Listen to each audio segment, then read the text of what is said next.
I do process elimination. If we're going to look around the NFC, I can't see it in the North. You know, the Vikings add another receiver in the first round. The Super Bowl, I don't know. The South, definitely not. I feel like the whole division is rebuilding, although the Saints are kind of interesting. And then the West is always fascinating. You know, the Stafford's back, the Niners quarterback thing. I just can't get there. So I think the answer is yes. I like the Eagles as much as everybody else does. I mean, we're kind of hyping the Eagles all month. I think the Cowboys are going to be really good next year. I do. I get accused of being a Cowboys hater. That's not true. I think the Cowboys are going to be really good. They won a playoff game last year. It was a huge deal. It doesn't happen much in Dallas. They did. Philadelphia, it was one dumb penalty in winning the Super Bowl. They have two of those teams. The second year in Dable. I think if you just build the case for the division, I think it's stronger than any other division. The North, South, West, very interesting. The East is just like, it's just so robust. Am I seeing this wrong? No, well, I mean, the Eagles kind of sort of got better in their strengths, too. I know. Right? It's awesome. And Jalen Hurts, you expect he's only going to continue to ascend. Daniel Jones, he got that contract extension, and the message from the Giants as he got that contract extension is, we're paying you for what's to come. Like, you're going to get even better. And they kind of seemed like they just managed the season last year with him, whereas now you get another year in that system. You get another year to work with Brian Dable.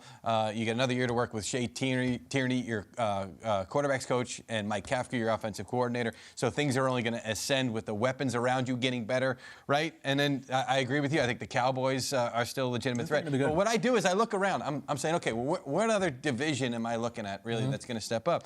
And really, I see a bunch of divisions with question marks and steps back. Now, look, I like the Lions, right? I still think the Lions are on the ascend. I like potentially what is happening out there in the West with the 49ers. But I look at who were the favorites in these divisions last year. Who pops for you, man? Right? Okay. The Green Bay Packers were the favorite in the NFC North last year. Aaron Rodgers is gone.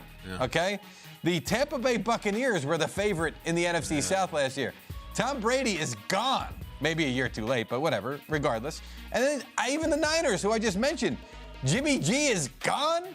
Brock Purdy is injured, right? So as a whole, you're only as good as the strength of the top team in your division. And those are quarterbacks we're talking about. Can I tell you something? I saw this fun fact yesterday. It blew my mind.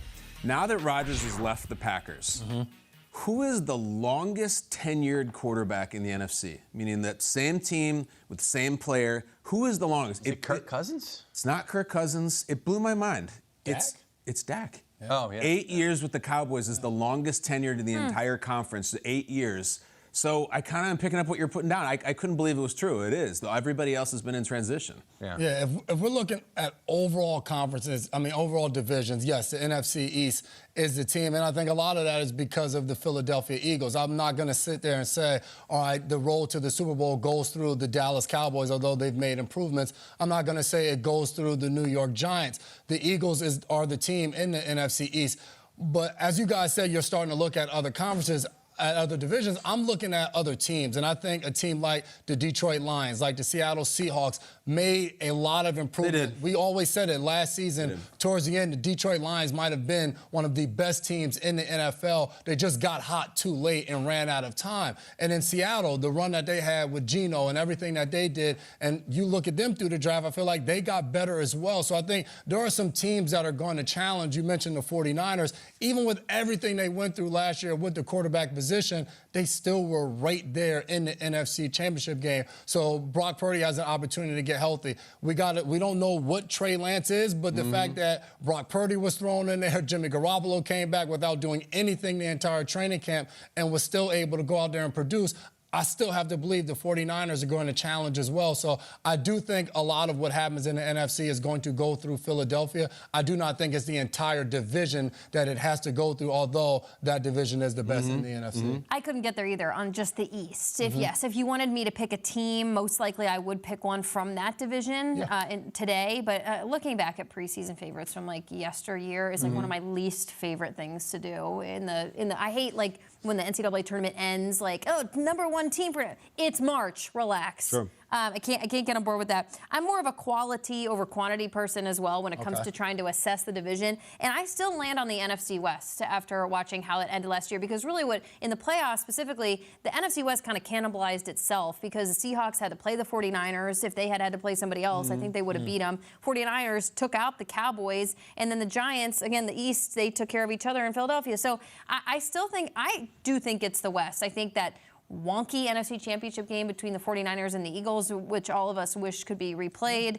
with the third series where the quarterback got taken out, was erased from all of our memories. But I really cannot get on board with the entirety of the division because the West is a shiny object to me that keeps distracting me. Well, I think the part of the hype of Philly is that when you get all these draft players and you say, oh, it's on paper, it's on paper. It's not on paper. Yeah. It's already running it back. It's additional. My take is that if the Eagles had shown up to the draft and literally not drafted a single player, just abstained every single, I still think they're the NFC favorites, not East, the favorites in the entire conference, and yet what they did is they drafted monsters anyway. So I like San Francisco as much as the next guy, but when I close my eyes and picture San Francisco being in the NFC title game, I still don't even know who the quarterback is, so it's hard. Okay, here's a fun exercise. If we go 49ers, Eagles at the top of those respective divisions, are the Seahawks better than the second best team in the NFC East? Who is the second best team in the NFC East? Got to be the Cowboys. Dallas. Are they better? And are they better than them?